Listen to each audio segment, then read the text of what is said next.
네, 현재 시간 2시 51분 지나고 있습니다. 코스피의 경우에는 앞서 말씀드린 것처럼 삼성전자의 상승과 반도체주들의 반등 덕에 현재 강보합권까지 다시 회복을 해내는 모습입니다. 2,425선 지나고 있고요. 코스닥의 경우에는 686.89포인트 지나고 있습니다. 과연 오늘 시장 안에서의 장중 변화는 무엇이 있었는지 이슈 추적 통해서 알아보도록 할게요. 이정민 이사 함께합니다. 어서 오세요. 네, 안녕하세요. 네, 안녕하십니까. 시장이 참 오락가락합니다. 네. 사실 오늘 2차전지가 이렇게까지 폭락하지만 않았더라도 그렇죠. 지수단에 무언가 바닥 시그널로 해석할 만한 그런 장대 양봉이 나와줬을 텐데 아쉽거든요. 오늘 어떻게 평가하십니까? 네, 오늘 같은 경우에는 옵션 만기일 이후로 지금 삼성전자가 급등하는 모습들을 좀 보여주고 있습니다. 그래서 장중 한때 8%대까지 급등을 했다가 지금은 7.82% 상승하는 모습들을 좀 보여주고 있고요. 그다음에 트럼프가 어쨌든지 그 정권에서 전기차 보조금 폐지 계획이라는 뉴스가 오늘 장 직전에 이제 주식시장에 퍼져 나왔죠. 그러다 보니까 2차 전지 관련주들이 전부 다 폭락하는 모습들을 좀 보여주고 있습니다. 대표적으로는 LG 에너지 솔루션이 현재 9.48% 하락을 하고 있고요. 그다음에 에코프로 머티 같은 경우에도 지금 현재 12.2% 하락을 하고 있습니다. LNF나 포스코홀딩스까지도 지금 현재 9%대 하락세를 보여주고 있기 때문에 2차 전지 관련주들이 전반적으로 다 폭락을 하고 있다라고 시청자 여러분께 말씀을 드리겠고요. 이 여파로 인해서 삼성전자가 8%대나 급등을 하고 있지만 지수단에서는 그렇게 큰 폭의 상승은 나오지 않고 있는 게 오늘의 주가의 흐름이다라고 좀 말씀을 드리겠습니다. 코스닥 시장 같은 경우에도 오늘 그 장중에 윤석열 대통령께서 시진핑과 2년 만에 정상회담을 하는 것으로 알려지고 있죠. 그러다 보니까 중국주로 이제 분류가 되고 있는 화장품주들이 오늘 같은 경우에는 반등을 해주는 모습들을 좀 보여주고 있습니다. 하지만 모든 화장품주들이 다 반등을 하는 건 아니고요. 예를 들어서 호실적을 발표했던 VT 같은 경우에는 현재 5.5% 상승하는 모습이 나오고 있지만 전일 폭락세를 보여줬던 실리콘2 같은 경우에는 오늘도 보합세를 유지하고 있다라고 좀 말씀을 드리겠습니다. 그다음에 또 유럽연합 같은 경우에도 우크라이나 재건에 1,055조 원을 투자하는 방침을 밝혀지면서 흔히 재건주로 분류가 되고 있는 SY 스틸텍 같은 경우에는 상한가에 도달하는 모습들을 보여줬습니다. 그다음에 미중 갈등이 격화될 것으로 현재 시장은 기대감을 가지고 있죠. 그러다 보니까 오랜만에 이제 또 그 히토류 관련주로 분류가 되고 있는 삼화전자와 유니온 등이 오늘 급등세를 보여주고 있는 게 특징이 된다라고 말씀드리겠습니다. 조금 전에 말씀해 주신 것처럼 한중 정상회담 소식에 오늘 다시 화장품주들 네. 몇몇 종목이 반등하고 있는데 어제 실리콘투의 급락도 너무나 힘들었고요. 그쵸. 전반적으로 화장품주에 대한 센티멘탈 그리고 투심이 많이 위축이 된 상황이거든요. 이 정상회담 소식으로 인해서 다시 한번 가격적인 매력도 부각받을 수 있는 타이밍인지 아니면 위축된 투자 심리 안에서 괜히 혹여나 지금이다라고 들어갔다가 물릴 가능성도 있는 구간인지 어떻게 판단하십니까? 저는 실적이 받쳐주는 종목들은 그래도 매수 구간이 어느 정도 나온다라고 생각을 하고 있습니다. 특히나 시진핑 정권에서 지금 현재 우리나라에 어떻게 보면 손을 내밀고 있죠. 북한과 러시아가 밀착할수록 중국 같은 경우에는 한국에다가 손을 내미는 모양새를 보여주고 있기 때문에 이러한 추세는 우크라이나 전쟁이 끝나지 않는 한은 당분간 지속될 가능성이 굉장히 높아 보입니다. 그렇기 때문에 우리 시청자 여러분들께서도 이런 관점에서 포인트를 가지고 매수를 하시더라도 VT처럼 호실적을 발표하는 종목들 위주로만 화장품주들 같은 경우에도 좀 압축을 해서 매매를 해야 된다고 말씀을 드리겠습니다. 네, 알겠습니다. 화장품주 안에서도 실적에 받쳐주는 기업들의 경우에는 이러한 중국발 훈풍 소식과 함께 또 지금 시진핑이 원하는 거는 누군가와 손을 잡기 원할 텐데 국내 기업에게도 좀 우호적인 스탠스를 취하지 않겠느냐라는 점에서 기대해봐도 괜찮지 않을까 이야기해 주셨습니다. 그럼 오늘의 이슈는 무엇일까요? 두 가지 이슈 확인해 보시죠. 어제는 4만전자였다가 오늘은 V자 불기등입니다. 삼성전자가 8% 오르는 거, 급등하는 거 정말 오랜만에 보죠. 이게 신호탄인지 아니면은 정말 반짝 반등에 불과할 것인지 한번 점쳐보겠고요. 그리고 트럼프 2.0 시대 속에서 K자동차 기대와 우려, 어느 쪽에 놓여 있는지 현실도 파악해 보겠습니다. 먼저 삼성전자 이야기해 볼게요. 현 구간에서의 삼성전자는요, 7.61% 오름세 53,700원에 거래가 되고 있습니다. 전 거래일에 4만 원까지 내려갔다가 오늘 시가에서는 그래도 5만 원을 회복하면서 조금의 갭상승으로 시작을 했고요. 점점 탄력도를 키워가고 있는 삼성전자예요. 오늘 단순히 저가 매수세가 유입된 걸지 아니면 시장의 판도가 바뀔 수 있는 변곡점에서 좋은 장대 양봉인 건지 한번 보시죠. 최악의 상황까지 도달한 국내 증시였습니다. 그 배경에는 삼성전자의 끝없는 추락도 한몫을 했죠. 중국 부양책에 대한 실망감과 트럼프 무역 정책에 따른 피해 우려가 우리 시장을 특히나 새우등 터진 것처럼 올가맸습니다. 2018년 10월에 미중 무역 분쟁 격화 속에서 반도체 사이클이 꺾이는 걸 우리는 경험한 바 있기 때문에 이번에도 반도체 업종에 피해가 되지 않을까라는 우려가 트럼프 당선 이후에 바로 우리 시장을 휩쓸었고요. 11월 코스피에서 외국인의 순매도가 1조 8천억 원인데 그중에서 따지고 보자면요. 삼성전자만 외국인이 2조 8천억 원을 매도하고 있습니다. 그렇기에 거의 그냥 코스피에서 외국인이 발을 뺐다라고 보기보다는 삼성전자를 향한 매도 폭탄을 펼쳤다라고 봐도 무방한 상황인 거죠. 이 좀 표가 어지러운데요. 이 표가 어떤 표냐면요. 최근에 삼성전자의 낙폭과 그리고 삼성전자의 확정 PBR을 비교한 표입니다. 다시 말해서 삼성전자의 지금 낙폭이 좀 과한 수준이고요. 전 회계연도 청산 가치에도 도달하지 못하는 수준으로 지금 12개월 선행 PBR로 봤을 때 0.83배입니다. 고점 대비 주가는 올해 들어서 고점 대비 42%가량 내려간 상황이고요. 정말 이러한 악재 요인들을 다 반영한다 하더라도 이 가격은 계산하기가 좀 어려운 가격이다. 이해가 안 된다라는 말이 그래서 나오는 겁니다. 증권가에서는 어떻게 평가하고 있을까요? 신한투자증권에서는요. 삼성전자의 향후 HBM 본격 납품 그리고 세트 우려 대부분 기반영됐고 밸류에이션 매력이 부각될 수 있기 때문에 매수 의견 유지하면서 목표 주가 9만 원에 강조를 했습니다. 미래에셋증권은요. 감정은 일단 덜어내자라고 하더라고요. 기존의 HBM 매출화 시기에 대한 예측을 실패한 거 인정한다. 다만 최근 주가 하락 과격하게 반영된 측면이 있기 때문에 매수 관점으로 지금 구간은 봐야 된다라고 의견을 냈습니다. 마지막으로 KB증권 볼까요? 삼성전자 PBR 1.0배의 역사를 본다면 이 가격 라인 그리고 이 가치는 최후의 보루라고 합니다. 현 시점에서 반도체 업종 자체를 선호하진 않지만 이 가격과 평가를 봤을 때 삼성전자가 싸매는 의견이 없다라는 이야기인 거죠. 오늘 삼성전자의 주가 상승 누가 이렇게 만들고 있는지 이정민 이사님 한번 분석을 해볼까요? 네, 일단 오늘 같은 경우는 명확하게 이제 수급을 통해서 우리가 좀 알 수 있을 것 같은데요. 기관계 창구에서 현재 기준으로 놓고 봤을 때 533억 원 순매수세가 좀 유입이 되고 있습니다. 그다음에 외국인 같은 경우에는 제가 아까 대본을 쓸 때만 해도 한 340억 원대 이제 순매수세가 유입이 됐었는데요. 현재 같은 경우에는 오히려 순매수세가 좀 커지면서 519억 원까지 현재 순매수세가 좀 늘어나는 모습들을 보여주고 있습니다. 특히나 기관계 창구 중에서는 오늘 투신과 연기금 쪽에서 매수세가 좀 강하게 들어오고 있는 게 특징이 된다라고 좀 말씀을 드리겠습니다. 특히나 삼성전자가 오늘 이런 식으로 반등이 나오면서 시장의 거래대금과 수급을 다 빨아가는 모습들을 좀 보여주고 있는데요. 특징적인 모습은 최근 3거래일 동안 연속으로 지금 삼성전자 거래대금이 한 2조 원 정도 터지고 있습니다. 물론 도지코인보다는 거래대금이 많이 적지만 그래도 최근에 삼성전자 거래대금이 계속 작았는데 그래도 이번 주 들어서는 그래도 다시 좀 증가하는 모습들을 보여주고 있는 거는 그래도 좀 긍정적으로 우리가 바라봐도 좀 되지 않을까 이렇게 좀 생각이 되고요. 그래서 오늘 같은 경우에는 개인은 매도세, 기관과 외국인 창구에서는 양매수세가 오랜만에 잡히는 모습이다라고 말씀드리겠습니다. 삼성전자를 누가 사나까지 알아봤는데 앞서 리포트를 보면 그런 이야기가 있더라고요. 작년의 청산가치 수준보다도 지금 못한 주가에서 그쵸? 네. 움직이고 있는 삼성전자다. 이거는 너무 과한 하락 아닙니까, 그럼?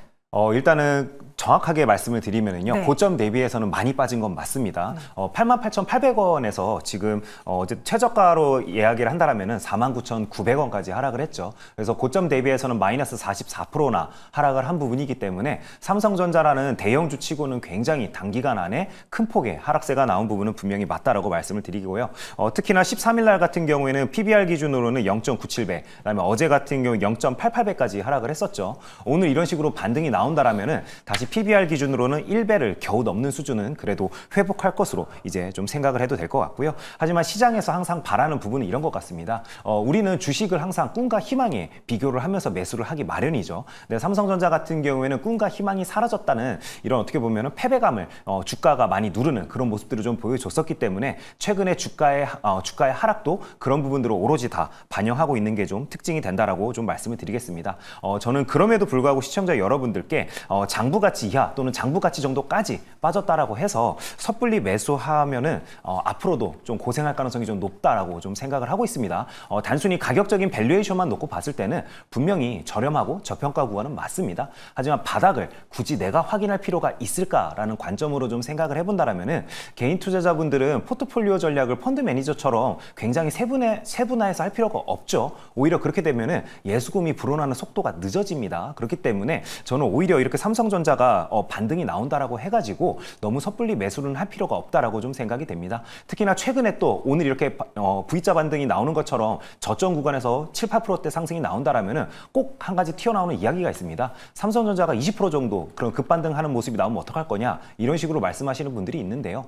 삼성전자가 20%나 급등할 정도라면은 다른 대장주에 속하는 종목들은 훨씬 더 큰 상승이 나올 가능성이 높겠죠. 그렇기 때문에 너무 우리가 급하게 매매를 해서 도움이 됐던 적이 한 번도 없었죠. 그렇기 때문에 잠시 생각을 좀 멈추고 냉정하게 좀 판단할 필요도 있다라고 말씀을 미리 드리겠습니다.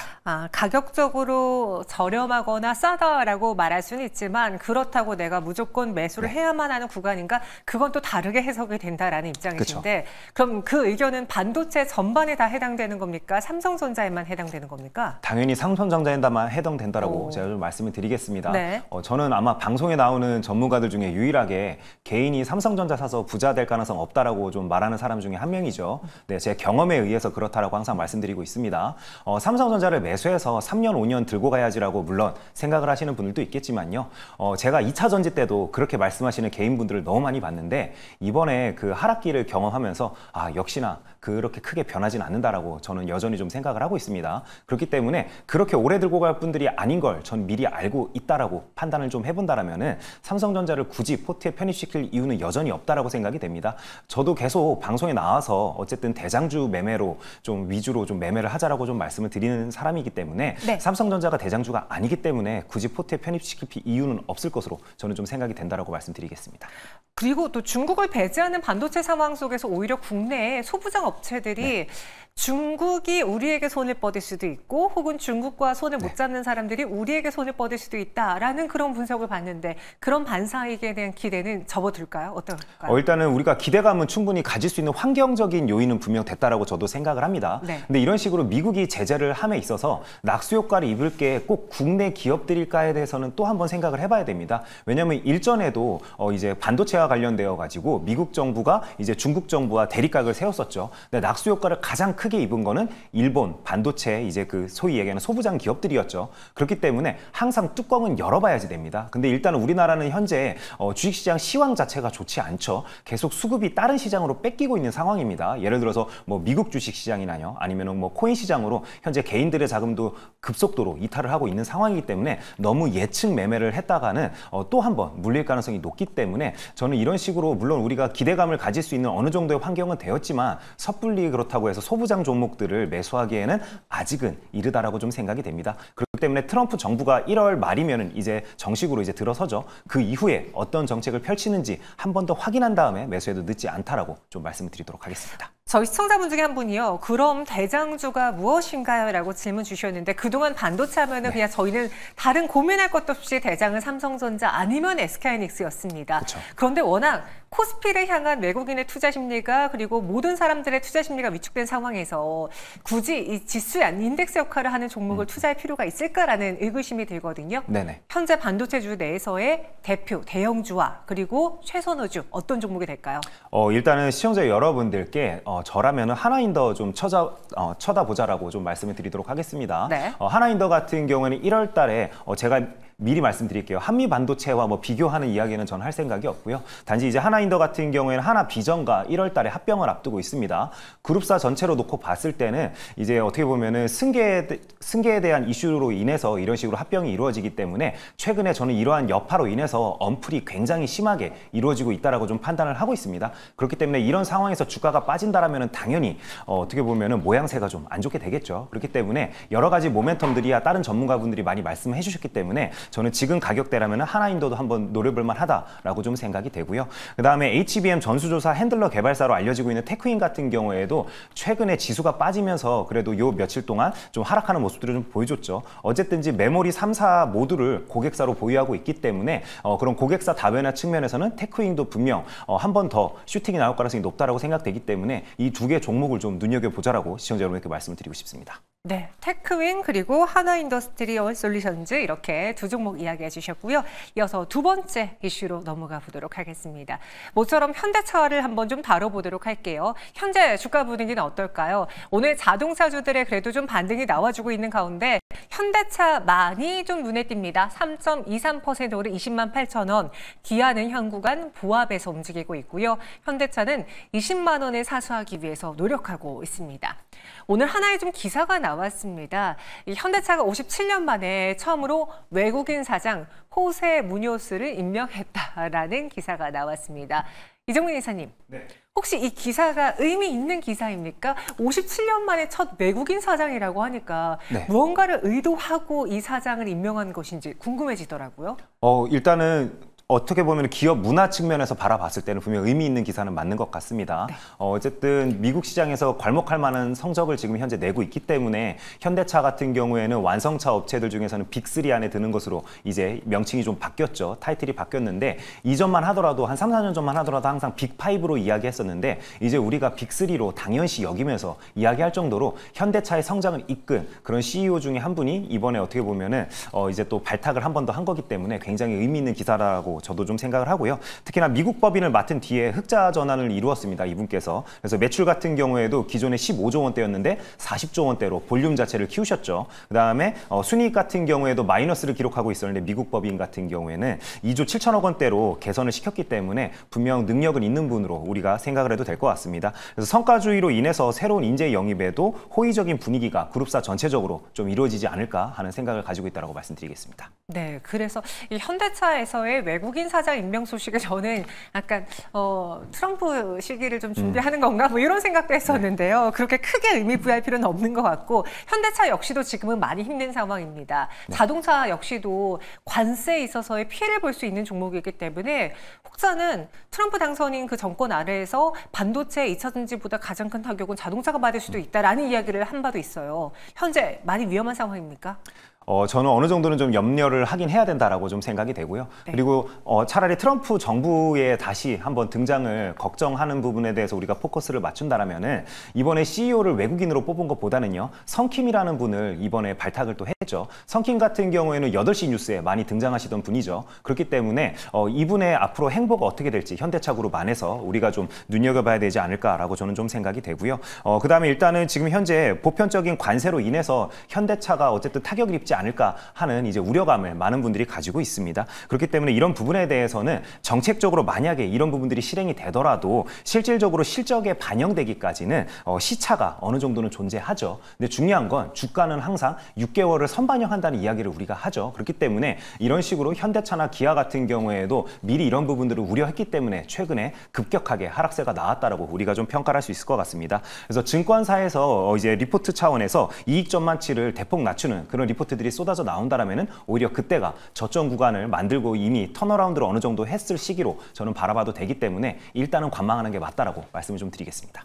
보편 관세에 타깃이 될 수 있는 자동차 부품주들 현 구간에서 내년을 바라보고 어떤 전망을 어떤 전략을 세우는 게 좋을지 미국에 그래도 공장이 있는 기업들은 타격을 좀 덜 받을 수 있으니까 네. 오히려 지금이 매수 기회로 봐야 되는 건지 최근 자동차 부품주들의 경우에도 주가가 많이 밀렸거든요. 그렇죠. 어떤 전략 세울까요? 네, 근데 미국에 공장이 있어서 그 부분에 있어 낙수 수혜를 입을 것으로 좀 생각해서 접근을 한다라면요.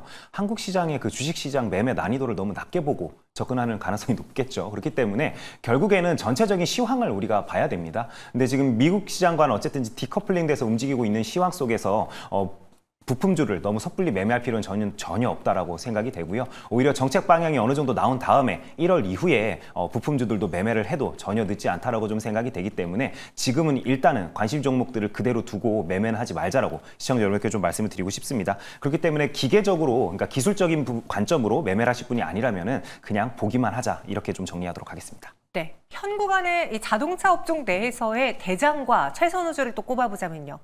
저는 대장도 없고요. 최선우주도 없다라고 시청자 여러분께 이번에 좀 말씀을 드리겠습니다. 네.